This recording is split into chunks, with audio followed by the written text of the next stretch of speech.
So the cheapest way, I think, to extract heat from compost piles is by just using these recycled 55-gallon plastic drums and fill these with water. And in the past, I'd been putting them on the inside of the greenhouse for passive solar, as thermal mass for passive solar heat storage. But for compost heating, put them on the outside of the greenhouse, but you want the barrels touching the plastic. And then you basically just build your compost pile on the outside and build the compost over the top of the barrels. I put this board here so it's not up against the plastic, but you want the barrels completely covered, and then you want the compost, you know, heaping out, and you need it probably 8 feet wide is going to be enough volume to actually heat up. So the compost is out here, mounted over the top. The water in the barrels heats up, and then that heat transfers through the plastic of the greenhouse into the greenhouse to keep the greenhouse warmer. And then if you're doing row covers on top of your vegetables, you had a system where we had T-posts with tennis balls on top of the T-posts, and then we had twine between the T-posts, and then we just had a row cover that we pull over the entire thing and tuck the row cover into the metal here. And then so the heat from the barrels would go underneath the row cover and really maximize our row cover heat storage. So is the point of the water just more as a buffer? Yeah, it's just... Because could you just put the compost like at the end of the tunnel? You can, but the water barrels protect the greenhouse, because you have to build a wall to protect the plastic. You know, because if you just pile the compost up on the plastic, and I've tried that, it just stretches the plastic and damages it. Mm-hmm. And then I've tried plywood. The plywood rots and degrades. I've tried landscape fabric, and the landscape fabric, you know, it still pushes on that, and it's really heavy. Cinder blocks would be super expensive, so water is just, these water barrels are just the cheapest way to go. Sure. For this whole thing, you know, it was probably like $300. I mean, $10, $15 a barrel. It doesn't take that many barrels. Yeah. So it's just a really cheap way to build a heavy-duty wall that can withstand, you know, the force of a tractor kind of pushing against it to extract the compost. Do you drain the water in the summer? No, you just leave the water in there once you fill them up. So super simple, super cheap, really easy, low tech. So you're it works putting great. Finished compost? No, we put unfinished compost. Okay. So at Clemson, I would mix wood chips with food waste from the cafeterias, but here our free compost resource is basically horse manure and bedding. So we've got a horse farm that we're working with, and he basically generates about 15 cubic yards of manure bedding per week. And then our compost system here requires about 90 cubic yards. At what point of the year does you pile that on? We'll start stockpiling it soon.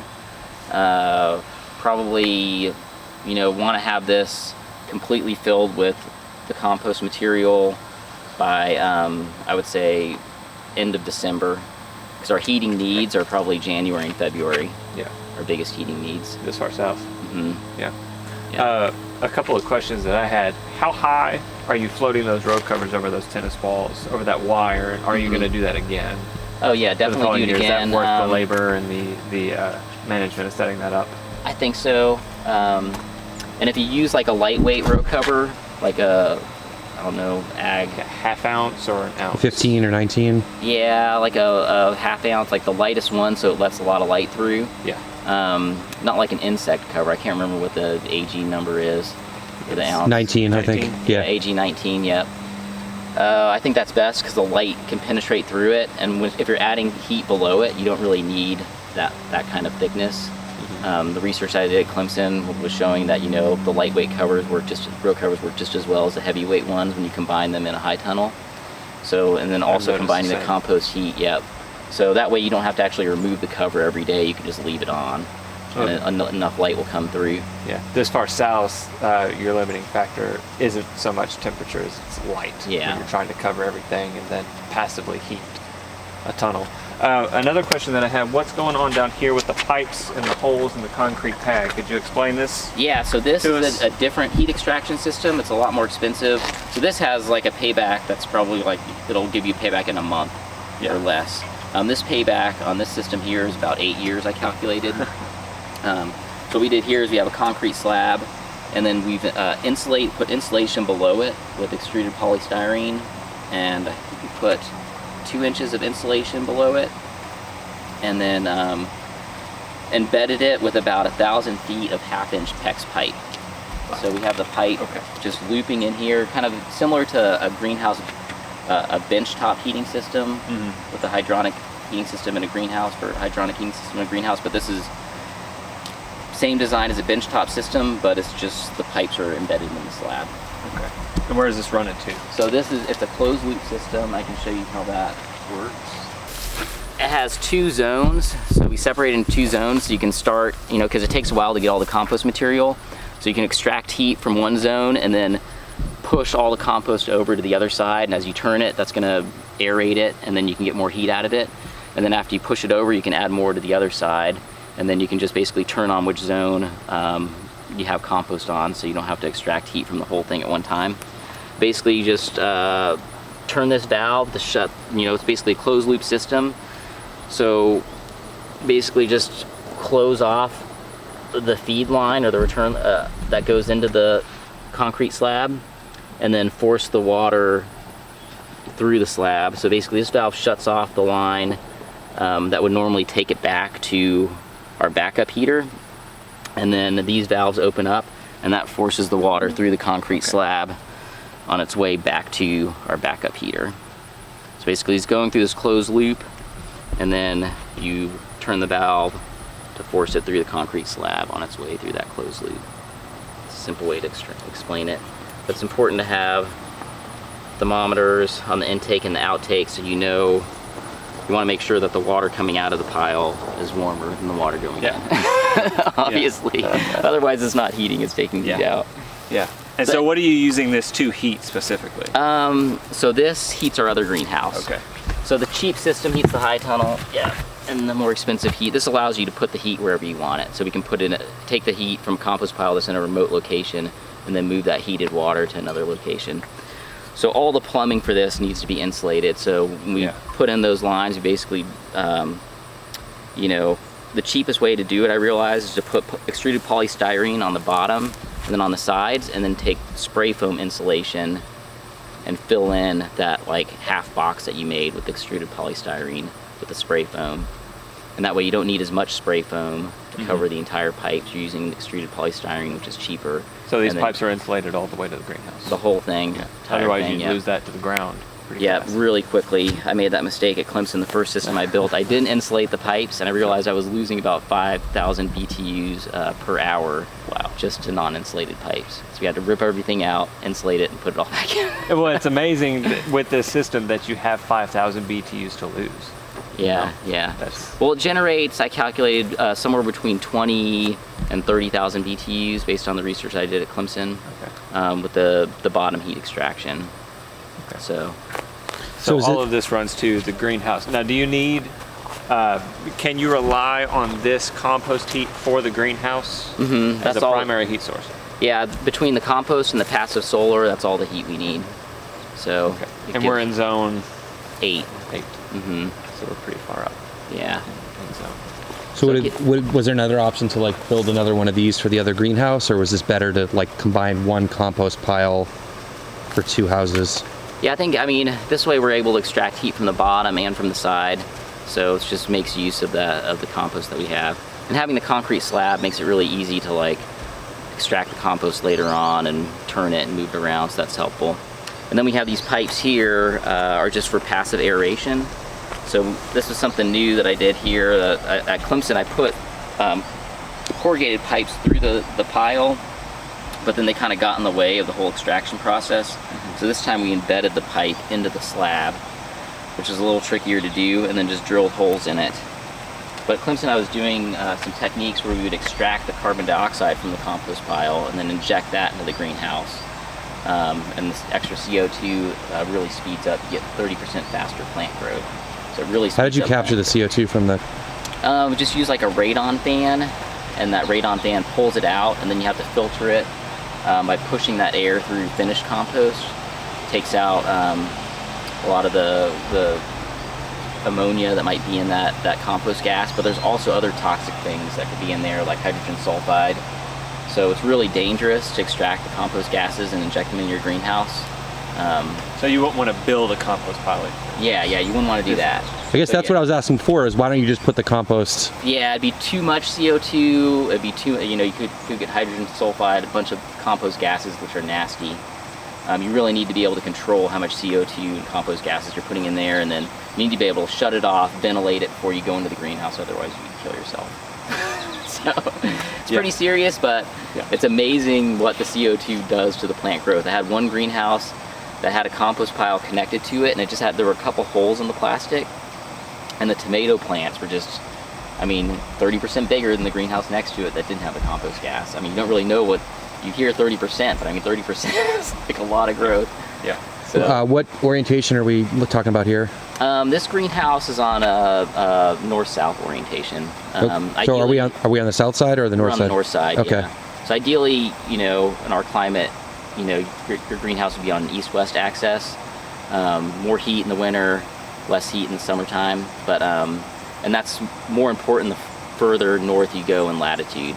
But we're at a latitude far enough south where it's still, still possible to have a greenhouse on the on a north-south axis. But having the compost on the north side makes sense? Yeah, because you don't want the compost and the barrels to kind of block the light coming into the greenhouse. So you're still getting full sun exposure? Yeah, exactly. From the south. Yeah, okay. because if you have the barrels on the west, east, or south side, you're going to be blocking light at some point in the day. So this way it keeps, your maximizes your solar gain. And approximately, I say in the dead of winter, about how much heat gain do you think you're getting off of these? I did some research at Clemson with this, and I think the system we had there, which might have been 17 barrels, and I did a post on Permies.com, that whole system. We did a research poster, so if you can look up the information on that. We'll get a link for that. Okay, post it in there. But I think it was 8,000 BTUs an hour from the system that I had there, which is probably similar size to this. Okay. And by capturing it under the row cover, it probably makes it a lot more effective too. Yeah. Otherwise, it'll just go up to the top, right? Yeah, because there's about 92,000 BTUs and a gallon of propane. So 8,000 BTUs an hour, you're burning. It's like equivalent to burning quite a bit of propane every day, every night. If this pays for itself in pretty short order, and then you're also saving on that recurring fuel cost and just the infrastructure of having, a heater and then running electricity to a greenhouse and all of that. I just love how simple this is. Yeah, Absolutely. Super simple. Yeah, this is, we're building another high tunnel that's going to be on an east-west axis, which will allow us to put on a lot more barrels on the north side. Okay. So I'm looking forward to seeing, what effect that's going to have. I like this style too, because you can leave this here year-round. You're not affecting your ventilation on the sides. Yeah. Because if you go east-west, then you're going to be piling it on one side, right? And what I was thinking about doing was just making the curtain, making a solid wall from the barrels below, and then having my roll-up curtain just higher up on the system. Okay. So I could still ventilate, but the ventilation... You'd probably ventilate even better up high, right? Yeah. Well, yeah, and there's no reason that says your hip board can't be up here. Yeah, exactly. If you just mess with the design just a little bit. Yeah. Because even at that height, you would get, a few feet of ventilation. Yeah. I've noticed having going from tunnels with a hip board down here to a hip board up here makes a ton of difference. So it's okay. Yeah, so maybe we should build a high tunnel with a higher straight side on it. I would say ideally for year-round production, you want to be able to walk through your sidewall, having the hip board up high, especially if you're doing tomatoes, that's a in good the heat idea. of the summer inside there. What would you change about this? Say building your next tunnel with this system, what would you change about it besides putting it on a longer wall? Anything in particular, or do you think this is pretty... Nothing at all, actually. I would do it exactly the same. Just more barrels. More barrels, yeah. More barrels. These aluminum top hat, I guess it's, I bought it from the greenhouse company, but I think they make them for the tops of roofs, but it's aluminum, it lasts a really long time, it's pretty cost effective, and when they ship it, when you get the wood, it's quite a bit of wood. You got to bring a trailer to the place, load it up with all the wood that you need, and the treated wood can't be in contact with the ground, so you have issues with the organic certification process. So this, you don't have any of those issues, and all the metal for this can just stack into like a very small pile, so it's very easy to ship because they all nest inside of each other. So I think it not only does it last longer, very cost effective from the get-go. But without the wood sides as well, it looks like you've had to do something for your sidewall to brace it, to stabilize it. to keep it from, because usually with the wood baseboards and top boards, at least with mine, you have a string that laces okay, it them. goes through. So So you it get looks these like pipes you here? just use the metal pipes to take care of that. Yeah, you that probably issue. could use a string if you did eye bolts, but yeah, this is I like think that easier, a lot better. Yeah, I think it's longer lasting. Cause I used to do aircraft wire, but that rusts out pretty quick. This lasts a long time. And having the landscape fabric on the edges, this is great for weed control. Yeah. So before you put the bows on, basically stretch it out over your ground stakes and then burn it in and drop it on top. You got like a one-shot deal when you build the greenhouse. Once the bows are in place, you can't do it again, or you have to cut slits in it, so it's not as effective. That's what I'm struggling with right now. That's one thing that I would tell people: if you're installing a tunnel, do this first. Take the time, spend a little bit of money, get your weed control around your borders in place. Yeah, because that's where all the weeds keep creeping in, and it takes so long to manage the weeds on that edge. Yeah. This is like maintenance free. So I love that.